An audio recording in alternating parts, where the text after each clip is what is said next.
Awesome. Excellent. Well, I'm glad you're all here. Rebecca, you're just tuning in. We've been doing this for about a week and a half, so you're going to get to see how beautiful of a class this is and how much fun we have. And I might ask you to also jump in and comment on things as well, since you're here. You never know. Rebecca, you might be the smartest one among all of us. So, we'll get a chance to try that out. So, okay. First thing, welcome back, everybody. Glad you're all here. Second thing, I talked to the first class about this, but I think we're going to do a watch party for a leadership movie on Thursday at 2:30. Does anyone have a massive conflict of schedule Thursday at 2:30? Speak now or forever hold your peace. I might, but I don't know. Okay. All right. Okay. Well, just let me know. I think right now we have 95 to 100% okay. So we're going to be able to watch it all together. And then what I want to do is have a running chat about different things you see in the movie that are leadership principles or kind of non-principles. And I think it'll be fun. And it gives us something to do. And it gets you out of chores. You say, Mom, Grandma, whatever. I can't do the dishes. I'm doing class all Thursday afternoon. I need to take a nap before it so I don't fall asleep during it. And then it's going to really take a lot of brain power. I'm probably going to be wiped out all Thursday night out after this project. So just so you know, you're welcome. I'm trying to help you out. Okay. Now, before we get rolling too far, we had we introduced a principle at the end of last class. We watched a short video about it. The Stockdale paradox. Everyone remembering this discussion now? Is like 4 days ago. Emmy, I just saw you look at the ceiling. Yeah, I think I do. Okay, yeah. It's great. I love having this because I can actually see you guys better than I can see you in class. So, and then I can go back and watch the film so I can check your body language. They're totally distracted right now, or they didn't think I was funny. Anyway, that's very narcissistic. So the Stockdale paradox, based on Admiral Stockdale, the longest prisoner of war in the Vietnam era at the Hanoi Hilton, which was a giant prison camp, basically. They tortured him 20, 30 times. And remember, he said, I have it written on my board here. He said that he would retain faith, that he would prevail in the end, regardless of the difficulties. Sorry, I should have it memorized. It's backwards on my screen, so I can't just read it over my shoulder. So the Stockdale paradox related to specifically how he survived prison camp. He retained faith that no matter what would happen, he was going to prevail in the end. He knew he was going to get out of there. But at the exact same time, he had to deal with the brutal realities of the circumstances that he was in. Which it's a paradox because they seem like they're going in opposite directions, right? So he believed that he would come out of this and survive. And for him, he said he believed it would become the defining moment of his life. But he had to deal with the immediate brutal realities of the situation he was in. Stockdale paradox. I want to hear from you guys. What do you think about that? And how do you think that relates even to the situation we're going through right now?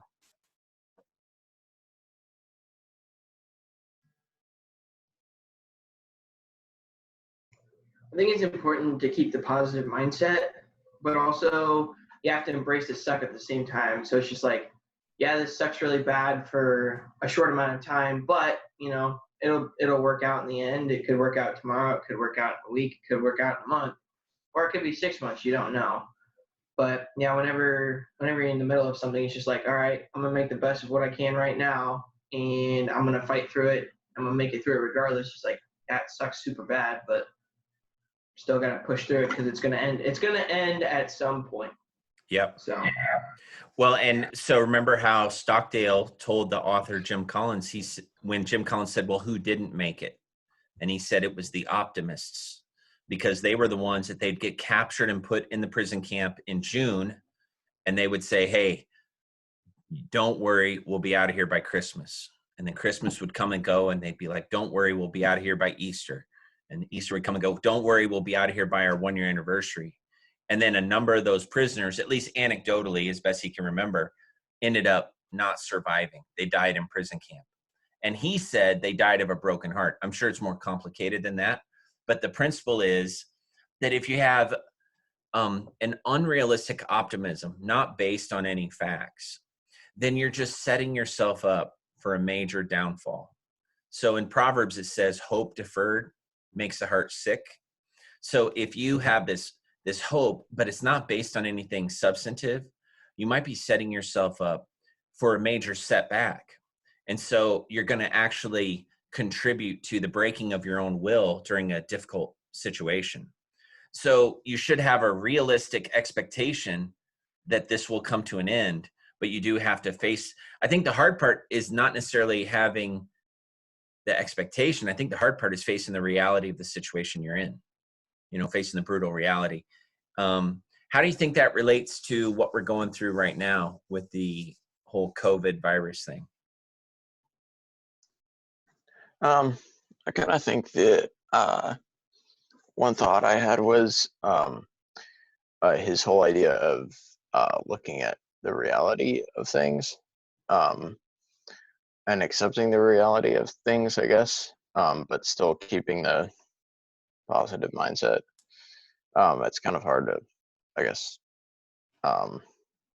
do that at the same time. But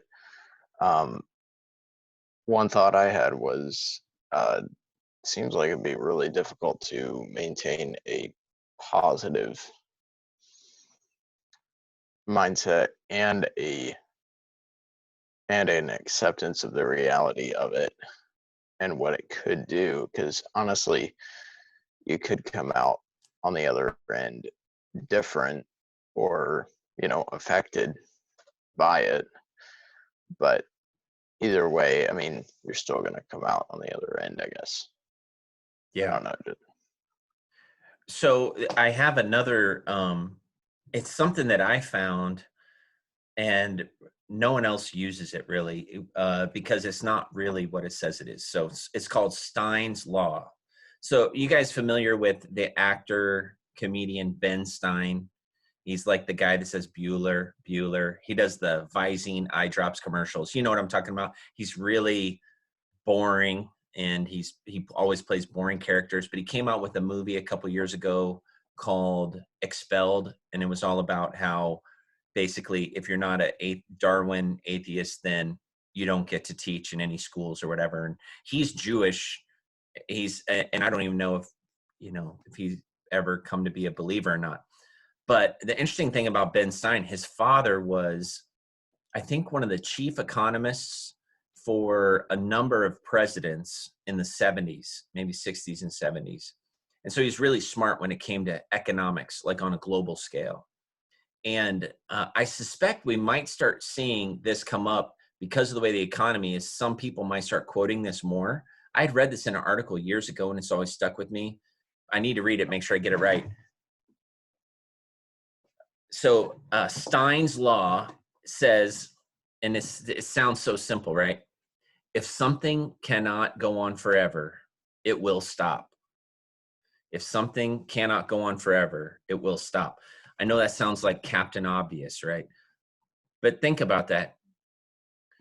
If, let's say that you owned a coffee shop in Ankeny right now, and you went from having 200 people coming in, spending an average of $10 per person every day, to having 30 people coming in, spending $5 a day. And then you're not able to charge rent for your co-work space if you had a co-work space like Bluebeam has. And you have a huge mortgage payment, and you still want to keep your people employed, but you really don't have enough income coming in to cover their salaries. You could think that it's the end of the world. I mean, you really would be facing some very brutal realities, right? Stockdale paradox. You have a hope that this thing is going to pass. Obviously, this virus has a shelf life. It will not go on forever. There's never been a virus in the history of mankind that went on forever. Usually they end after a few months. But in that few months, there's a lot of financial difficulty you're going to face. One of the things that might help you think through getting through the brutal reality now is something like Stein's law. If something cannot go on forever, it will stop. And that financial rule, it's really not a law because you can't prove it scientifically, but it was pointing out economic factors. So if there's something going on in the stock market, unless it's something that is permanent, it will come to an end, and you got to kind of plan for the end of it. So as we go through this coronavirus stuff, we can plan. We know it's coming to an end. We don't know when it is. And I think that's the people that get themselves in trouble are the ones that are like, we'll be back at work by April 15th. Well, and then Trump says, no, it's going to be May 1st. So we'll be back at work by May 1st, and, it can go on and on like that. So we have, a responsibility to balance that hope for the future with the reality of where we're at today, knowing that something like this will come to an end. Any final comments on that?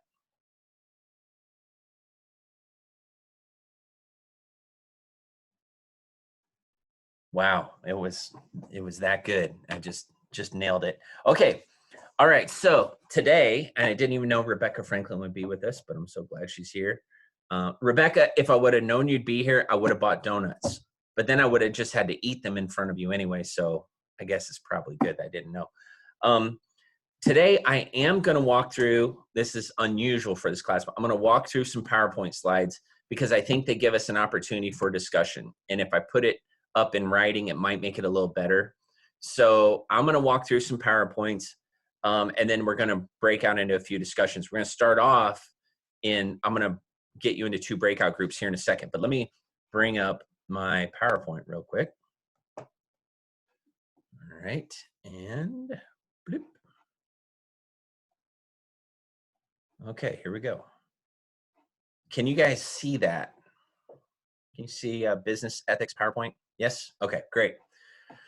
All right, what I would like to send you guys into breakout rooms here in a second, but I want to just at least get started on this conversation here. So here's the discussion. I believe that to some extent, good leaders are born, not made. Okay, this is a discussion straighter. Is probably my favorite chapter in this whole ethics discussion because it touches on a lot of other elements of leadership that we've talked about in your quizzes and stuff like that. You'll see that. It's like real familiar stuff for you. So do you believe that to some extent, good leaders are born with enduring traits or personal qualities like intelligence, extroversion, associated with effective leadership that some people have to the trait approach? Okay, these traits here, intelligence, extroversion, things like that. What would be the implication? So this chapter is talking about ethical leadership. So are some leaders born with certain traits that are going to make them better leaders? And if they have it, how does that affect whether or not they are ethical leaders? So I'm going to stop sharing that, and I'm going to break you guys into groups. You're just going to be in a couple of random groups here. I might drop into each group. I'll give you a few minutes to talk about it. So let's see here. What happens is this will actually create, I'm going to do 3 groups. It actually creates them randomly. And here you go. I'm going to send you each an invitation. Drop in, talk about this. Are there traits people are born with? Are some people just born leaders? And then how does that affect an ethical leadership? And what I'll do is in the first group, Christy, you're going to be the discussion leader. So you got to kind of keep the conversation going. Second group, Emmy, you're the discussion leader. Third group, Alyssa, you're the discussion leader. Here you go. Style, they're not just commanding from the top, but they'd be incorporated with the team. As far as the questions, I actually wrote them down. Are there traits people are born with? Are some people born leaders, and how does it affect ethical leadership? Mm-hmm. Are there traits that people are born with? I think that there are some characteristics and traits that people are born with, but I don't know that that makes them leaders by default. I think there are characteristics and traits that help them to become leaders, some easier than others. Mm-hmm. But I think that if anyone spends the time and they really invest in and develop those traits, I think anyone can be a good leader. Yeah, and I think another thing is that not all leaders are necessarily like it's not always a conventional way that leaders become leaders. Sometimes you're like kind of pushed into that position, whether you like it or not. So maybe different people have different traits that maybe they don't necessarily see themselves as like leaders, but somebody else might, depending on the different traits that somebody else sees in that person. So there might be a situation where someone might get pushed into like a leadership, like leading a project or something, and they don't really feel qualified, but because they're good at just talking to people or they're good at listening, that would qualify them for that particular project. So the idea that maybe not everybody is going to be a leader because they want to, but sometimes you can get pushed in as well to it. Yeah, if you think of, there are 3 leaders right in a row that I think of. One looked like a leader. He was tall and good looking and articulate. And then the second one was poor and was not anything to look at. And then the third was wealthy and educated. And out of those 3 leaders, you would think, the first one or the third one would be the most likely to be ranked as the best of those 3. But really, it was the second one. King David was a better leader than Saul or Solomon. So Solomon had everything to make him a good leader, and he really was a very poor leader. And Saul, he was the people's choice. He would have won Mr. Israel competition, but he wasn't a good leader. He ended up not being a good leader. And so some of the traits they were born with did not make him any better of a leader. And then some of the things that they were born into, in spite of that, David became a good leader. So. Caleb, do you have any thoughts? Do I have any thoughts? That's a wonderful question. I would definitely say there are some people that are like naturally born leaders. But I also know that leadership can be built because it is a skill set, and there's leadership that inspires, and then there's leadership that commands. And between the two, I would definitely rather follow a leader that inspires me, just because the passion and the drive and the love and the skill and his expertise in the craft or in the field. So I would rather follow a naturally born leader as opposed to somebody that's, like you said, been crafted or molded by pressure where they've had to step up. Because in those situations, you might be able to get something done, but it's not going to be as efficient or as lubricated as it could be. But the job will get done, and it'll still be a good game in the end. It'll be a head smack, butt smack, good game. But it'll definitely be rougher trying to follow somebody that's forced into a leadership position rather than somebody that is naturally a leader. Because oftentimes I think if people are forced into that position like non-willingly, then their attitude's going to be a little bit different than somebody who actually is invested in that project or that goal or whatever. Yeah, and like my Bravo team leader, Sergeant Hay was. All right, those other groups must be having some pretty good discussions to not have bailed out already. I hate leading, so thanks for that. Well, it is a leadership class, and so I'm trying to give you a safe place to practice leading. So Thanks. Good job. Thanks for not just going and hiding in the bathroom. I mean, Katie and Krista and Joe helped, so it's fine. That's good. That's good. All right. It's a great opportunity. Okay, everyone's back. Excellent. Okay, this is what we're going to do. I want to walk through a little bit of this PowerPoint with you guys and kind of pick this up where we just left off talking about leadership. So when we look at how leaders function, can you guys all see that, by the way? Everyone see it? Okay, good. This is just observationally. Direct supervision. You can't see the PowerPoint? Yeah, the screen's not on there. Yeah, it's not shared. Thank you. Thank you. Yes. All right. Gotcha. we are sharing here right now. Here we go. All right, sorry about that. Let's go to this here. Okay, everyone see it now? You good? Yes? Okay. So observationally, direct supervisors have the greatest impact on employees' ethical performance. So you might have a great boss's boss, but for the person right above you isn't tuned in, that's how a lot of ethical problems happen. Sometimes it's not all the way at the top. Sometimes it's in the middle management level. So you, as a direct supervisor, got to put yourself in those shoes. You have the greatest impact on someone when it comes to their ethical behavior. And the most recent manager has the largest impact as well. So, you know, the people you actually manage now are the people you have the most influence over. Now, you want to send people out that maybe work for you for a while and move on. You want to send them out with some good mentorship, but the people you're actively modeling things are the people that can watch you every day. Young organizational leaders are most influenced by childhood ethical role models. So because you haven't had a ton of work experience, you've been in the workforce for a relatively short period of time, it's the people that were other authorities in your life, like coaches, teachers, parents, people like that. Older organizational leaders are most influenced by career mentors because, like for me, I've been out of the home a lot longer than I was in the home. So people that have influenced me, I literally worked for one person longer than I lived at home. So for the most part, so I'm a lot more influenced personally as if I'm an older organizational leader by mentors in my career. Personal integrity. These are three aspects of integrity that leaders have, or successful managers possess: integrity, humility, and a genuine concern for others. This should be a no-brainer for Christian leaders.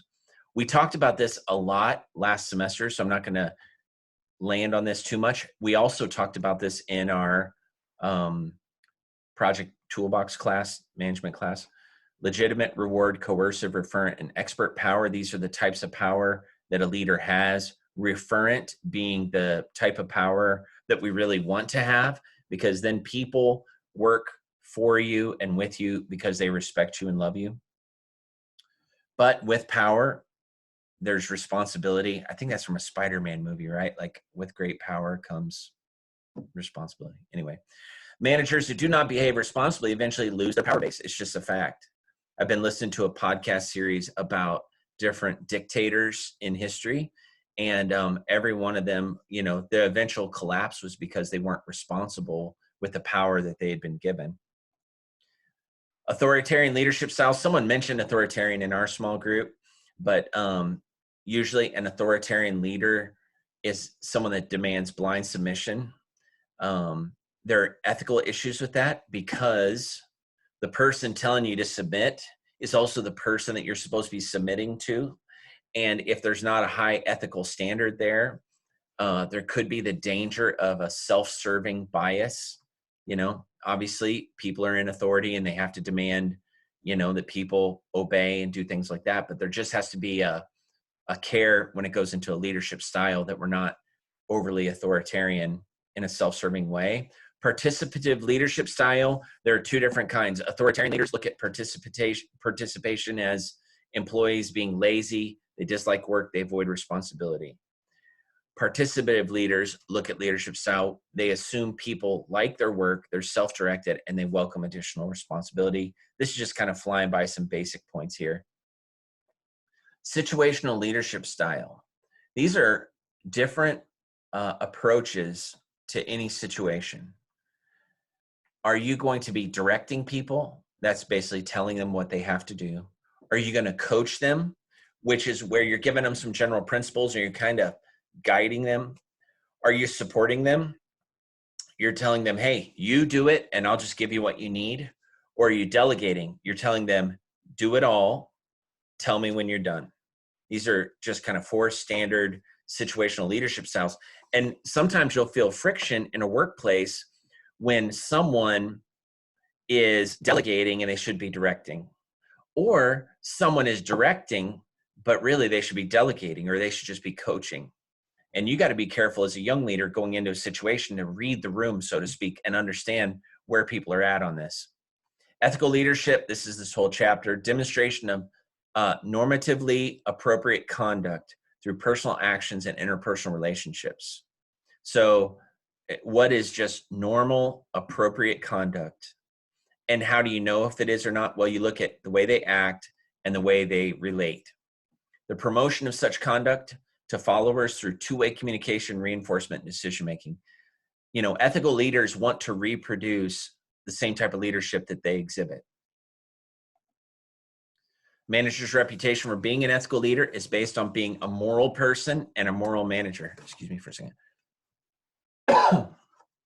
So an ethical leader, this is coming from a secular textbook, but it is true. You know, you cannot have someone that's viewed as an ethical leader if they just are not treating people with respect, or if they're they have double standards in the way they manage. So this is just part of the reputation of an ethical manager. Servant leadership. We're going to have another breakout group here in a second. Servant leadership refers to achieving organizational results by humbly caring for and serving the needs of superiors, colleagues, and subordinates. So it's 360 degrees.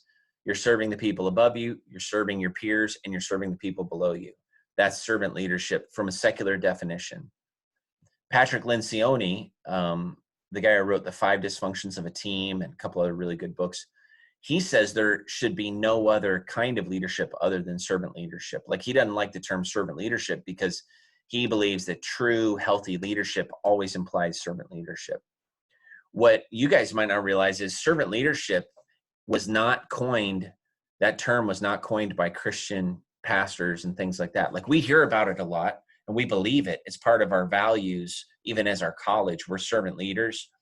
But servant leadership is a concept that even the secular world has latched onto for pragmatic reasons. They believe that the best way to get stuff done is to do it humbly, serving each other.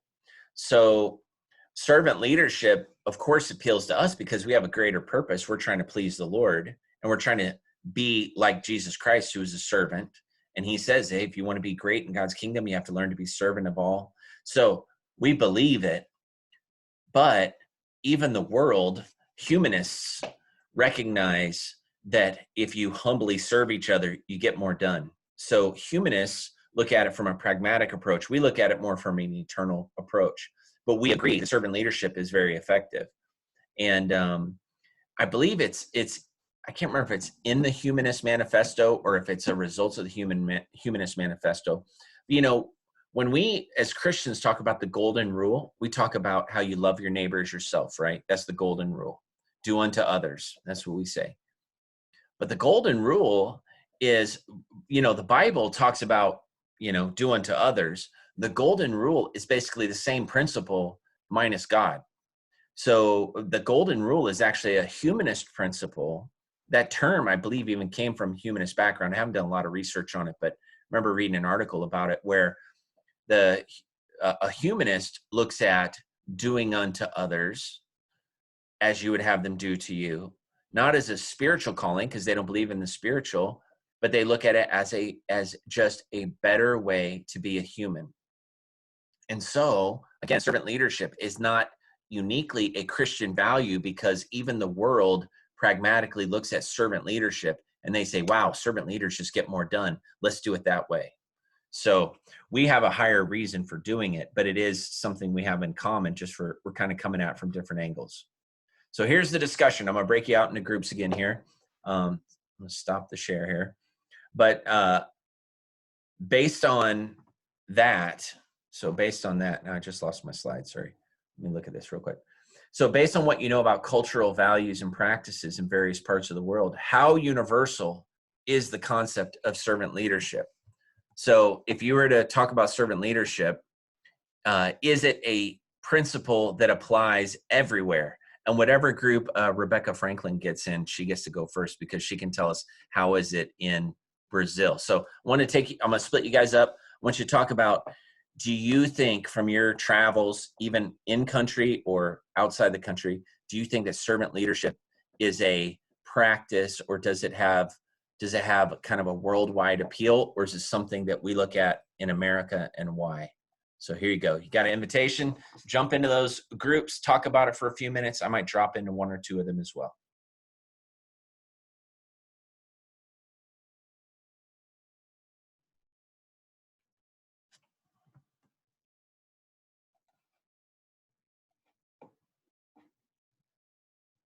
All right, at this time, all the students have been broken out into small groups. They're talking about servant leadership around the world. I'm going to personally try and drop into each group. So neat thing about Zoom is I can join any group I want. So I'll join group 1, which has Christy, Joe, Katie, and Krista. Here we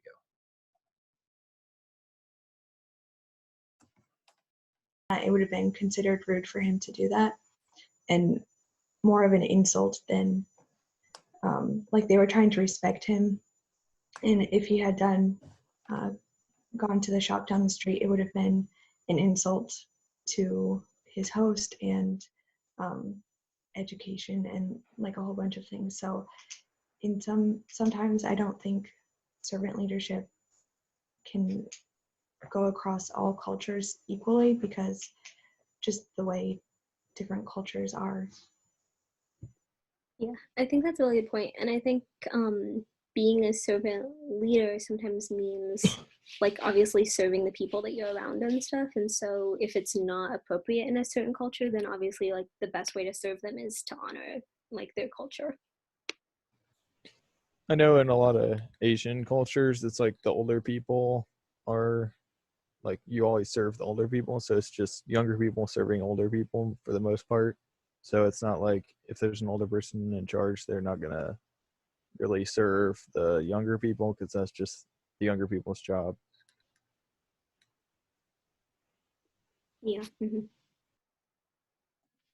Yeah, I think, I mean, you see it even in media, like that movie, The King and I, or Anna and the King. You know, the king in that culture, which I've been to Thailand a couple times, and they do have this unusual reverence of the king. They say they don't worship the king, right? Kind of like how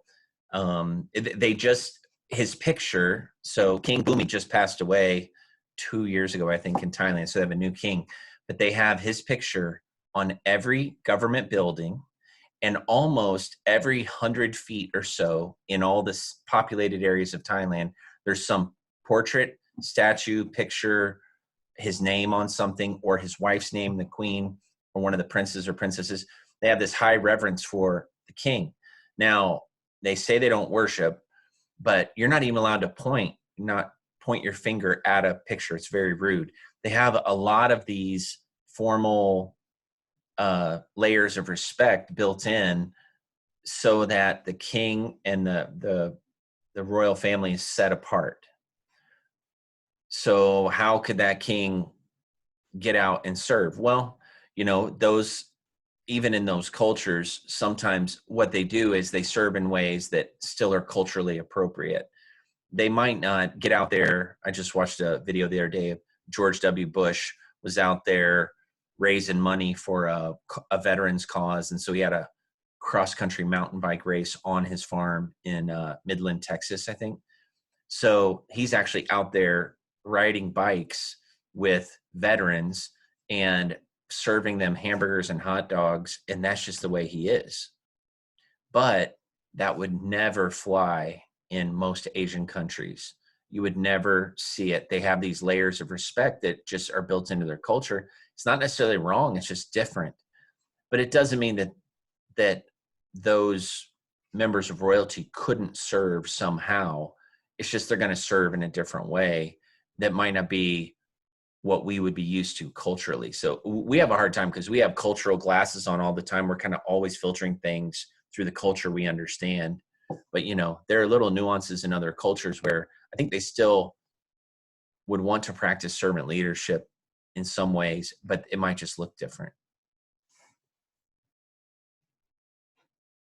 All right, I'm going to drop out of this group, but I'm going to jump into the next group. You guys talk for another minute or two, and then I'll meet you back in the main room. All right, sounds good.